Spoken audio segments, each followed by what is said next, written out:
Лечебно-учебный реабилитационный центр «Ярдам», совмещенный с одноименной мечетью, известен далеко за пределами Казани. И ключевая заслуга в этом принадлежит руководителю центра Малике Ханум Гельмундиновой.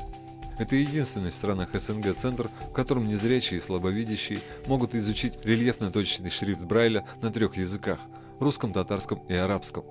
Дать навыки и знания, необходимые как в миру, так и для духовного развития, помочь стать активным и полноправным членом сообщества. Таковы главные задачи центра Малики Ханум, которые сегодня успешно решаются. С татарского «Ярдам» переводится как «помощь», и здесь ее оказывают вне зависимости от национальности и вероисповедания. Малика Гельмундинова – автор уникальных методик обучения и реабилитации глухих, слепоглухих и незрячих. Уже более 1000 людей с проблемами по зрению побывали на курсах и научились в центре Малики Ханум читать и писать. По ее методическим пособиям ее бывшие ученики преподают и в самом центре, и в республиках Закавказья, Средней Азии, Чувашии, Башкортостане, Мариэл, во многих городах России. Не случайно Малику Ханум в кругу незрячих людей называют «матерью слепых». С этого года в центре «Ярдам» проходят курсы уже не только для незрячих и слабовидящих, но и для страдающих ДЦП, колясочников и опорников.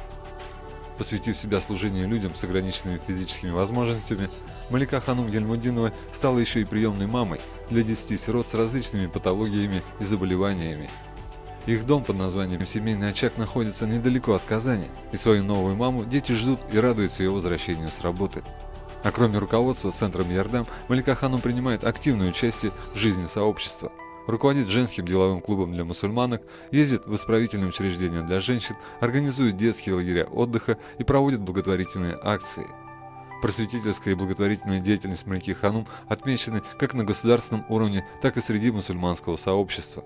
Десятки грамот и благодарственных писем с разных регионов России и стран СНГ.